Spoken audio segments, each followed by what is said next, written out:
Hey you guys, LootWizard here with another Soulforge video. It's a Monday, the first day of the week, so we have a whole new event going on, new troop, and new things in the Soulforge. So we're going to go ahead and take a look at the Soulforge here first. And I usually always look at the weapons just to see if there's anything good in here. This week, there's really nothing good in here. Doomed Opus here is not really that great in my opinion. It just does scatter damage. Creates a mix of red gems and skulls for every red enemy, so it's kind of hard to predict that because unless you're in Guild Wars and you know you're going to fight against a red enemy team, it's kind of hard to predict how many red enemy troops there's going to be. Now, if this was create a mix of 6 red gems and skulls for every red ally, then you could, manipulate that a lot better. But, so I don't recommend getting this weapon because it's not that powerful and it does cost 900 diamonds. It's a little more expensive than a legendary troop. So I would save those diamonds for good mythic troops. Now, the weapons here, Mecha Axe and Drill Shooter, these are weapons that deal with the mech allies or the kingdom that have a lot of the mech allies called Adana. So this weapon here, Drill Shooter, will do a little damage, and then it will create red and yellow gems based on how many allies you have in your team from that kingdom. Mecha Axe is going to deal a little damage, then create mana, similar to the other weapon, but it's based off of mech allies, not specifically to that kingdom. I don't think they're really that important to craft unless you're collecting them. The only really significant mech troop that I use a lot is Tina 9000, and there's a lot of other ways to generate mana for that troop besides these weapons. Alright, so moving on to troops, I'm going to go through the summoning stones really quick here just to see what we have. Occasionally there is good troops that pop up in here that you may have a hard time getting, and you'll have a better chance getting it in here than using keys sometimes. I know that's what happened to me with Ragnagord. That guy is a pretty good mana generator, but it took me forever to get him, and I ended up getting him here in the summoning stones. So I don't see anything really that I could recommend this week here in the summoning stones. Moving on to legendary and mythic troops. For legendaries, we have the Imp of Love, and that makes sense because it's springtime and Valentine's Day is coming up in about a month from now. So this troop here is a seasonal troop. You couldn't get it in some of the keys, I think, during this time, but if you want to if you're collecting these imps and you just want to get it now, you can craft it for 800 diamonds. Basically here, taking a look at its ability, it deals scatter damage and it will charm a random enemy. And then if it's wounded, it will bless all allies or give 3 magic to all allies. It does gain 8 magic whenever you match red gems.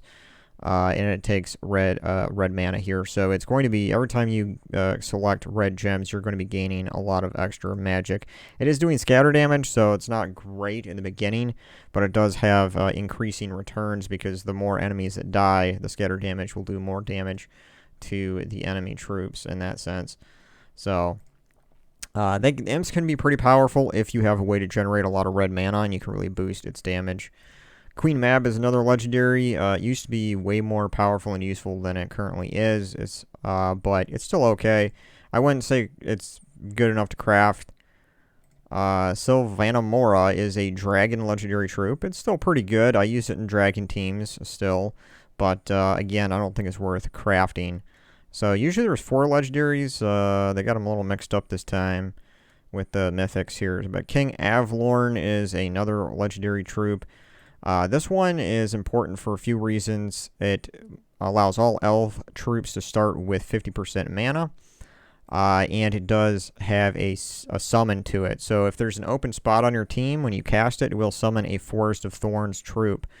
So that's it does do damage to all enemies, so it is useful in that sense. But like if you're doing a whole elf team with like the Arachnean Weaver mythic troop, and you have Yao Guy in there, and there's a few good elf troops, then this troop here is pretty good. But I still don't think that it's worth crafting because 800 diamonds, you're better off saving your diamonds for really important weapons like Rope Dart, and Trickster's Shot and things like that, or saving your diamonds up for mythic troops. So now we're moving on to mythics here.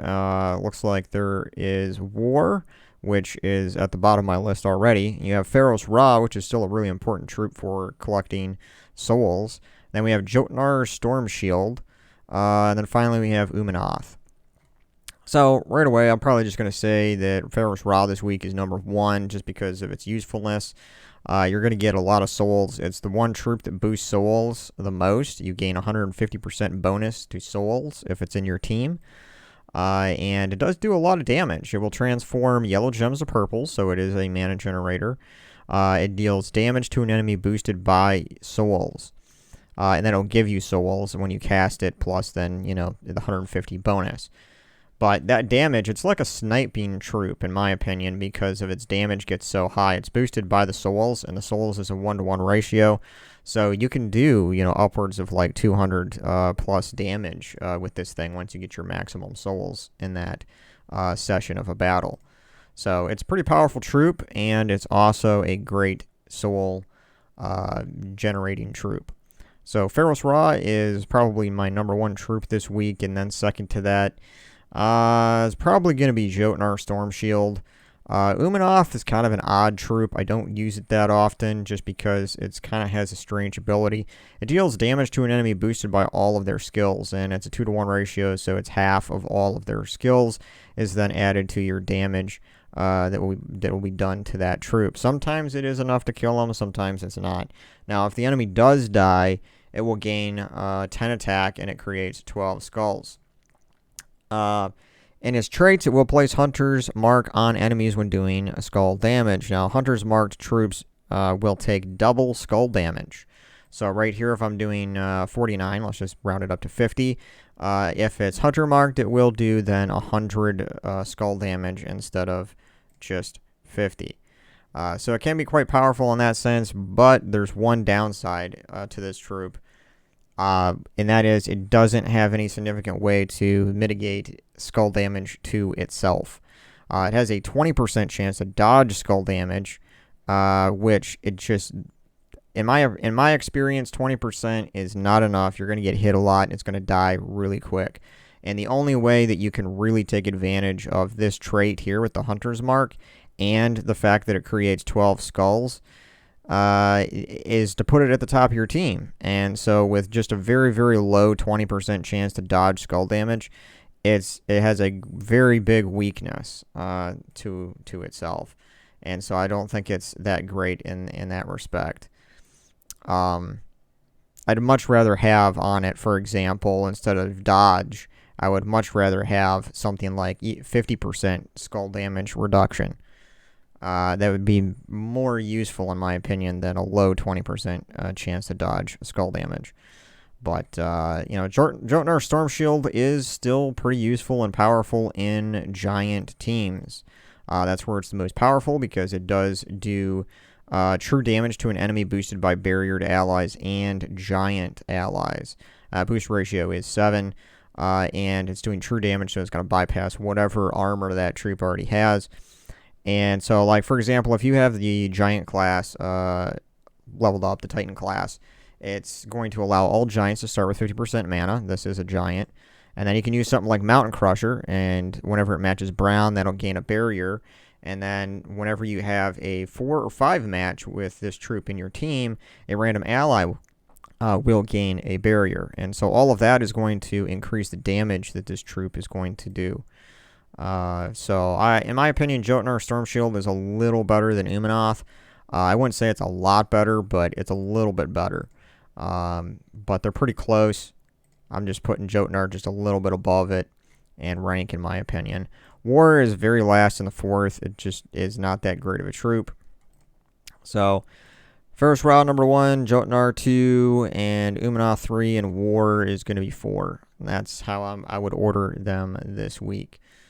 So now that we got that out of the way, let's go ahead over and we'll check out the new weekly troop after I grab my Spoils of War here. And let's take a look at Solar. It's obviously a mech troop. And for 300 glory, we do get an Arcane Mountain Trait Stone here. So if you do have Legendaries or classes that do need that Arcane Stone, now is the time where you can spend some of your glory and get that. Alright, so for this troop, it is definitely a mech. It takes 12 mana, brown and yellow. Solar Flare is its ability. It will deal 28 true damage to an enemy and burn them, or gain 28 life and attack. Not bad. I like the fact that it does do true damage to an enemy. And burn them is not as useful, probably as the gain 28 life and attack. Recovers 1 armor at the start of each turn, reduces damage from skulls by 25%. Nothing amazing in the traits either. It's just kind of a generic troop. Might be useful, or I should say more useful for lower level players. If you get it early on in the game and you focus on like an all mech team, for example, you probably can get some use out of that. Now, let's go take a look at the current event here. It's called Shooting Stars. And you can already tell that symbol right there is the mech kingdom, Adana. So it's probably going to be restricted to troops, mech troops, or troops to that kingdom. Let's go to the shop. Hopefully this is spell damage, or it's a combination medal. I really don't like skull damage medals as much because there just isn't a lot of troops spread out enough between all the kingdoms that create skulls or transform gems into skulls. Alright, so we got a medal. I'm going to go here and equip it. Medal of Invention. It's 160% skull damage for all troops. So, so just what I was talking about here. Now the challenge is going to be, are we going to have any troops that are mech troops that actually create skulls? This is going to be the interesting thing here. So, okay, so they're not doing it just to mech troops or to the kingdom. That's a good sign. Troop restrictions are striker, warrior, and it has to use yellow. So that's a good thing. I was getting a little nervous there. So, but we still have to find troops in here that use or create skulls. And right away, I'm looking at a lot of mythics here that just don't. Like Aquaticus, no skulls. Flame of Anu, definitely no skulls. Jotnar, no skulls. King Bloodwood, no. Pan, no. Tianyi, no. Artima, no. King Mikhail, no. King Sailness, no. Like, what? Wow, I need skulls. Tartarus here, no skulls there. You gotta be kidding me. Like, what? They didn't have... What? Alright, anyway, let's do a search here for skulls and see if there's any troops that come up with that in there. This does not create skulls, but it came up on the search because it reduces damage to skulls.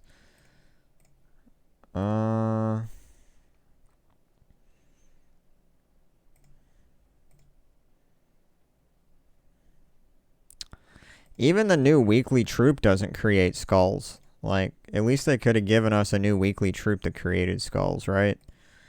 So this is spell damage boosted by that. It has a chance to create skulls, but it's not guaranteed. Slayer Ghost transforms skulls to Doom Skulls, but skulls already have to be on the board for that. Wow. They have failed us once again. I guess we have to rely on weapons for skulls. And it has to use yellow mana. That's our restriction. And it looks like, I'm just going to flip through here really quick to see if there's any weapons besides those two that we had there at the first. I don't see. All these are like spell damage, mana generators. None of these are creating skulls except for, and that's why I had this typed in here.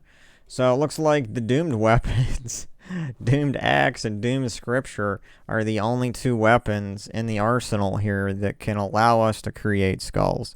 So I'm going to use the Doomed Axe, but this is a sad thing because most people that are playing this game probably do not have the Doomed Axe and don't have it powered up as high as I do. Like, I was fortunate to get this weapon when it came around, so now it's going to be useful because, but it's really sad here. Like, why did they give us Skull Metal again? And yet, oh, look at all these mythics. We have 1, 2, 3, 4, 5. We have five or six mythics here, and none of those mythics create skulls.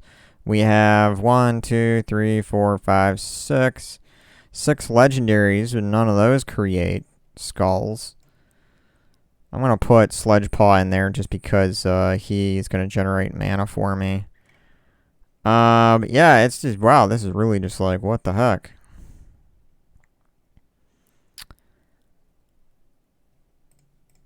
I'm just looking, is there anything I missed here that creates skulls?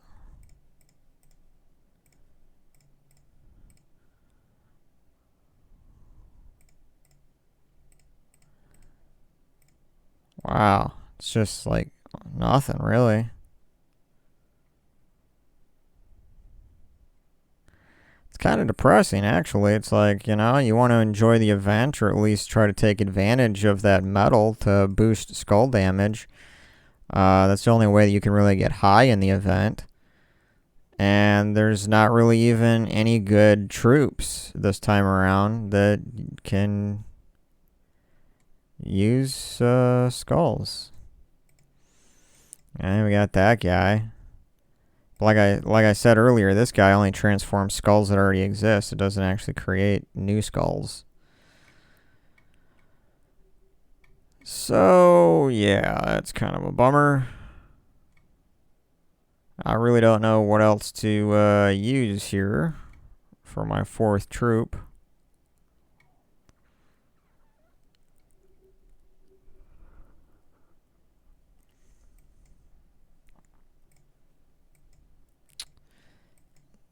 No idea here.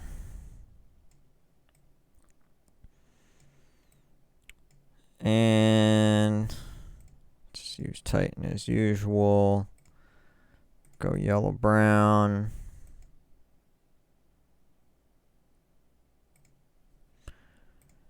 And this is, I guess, what my team's gonna look like. But it's just really unless you got the Doomed Axe, you're kind of out of luck.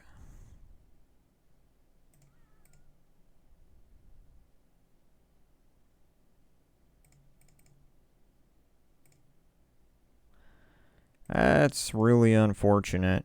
Really restricts like the possibilities of different teams you can use. Which is one of the fun things about events like this, is trying to figure out like what troops you want to use and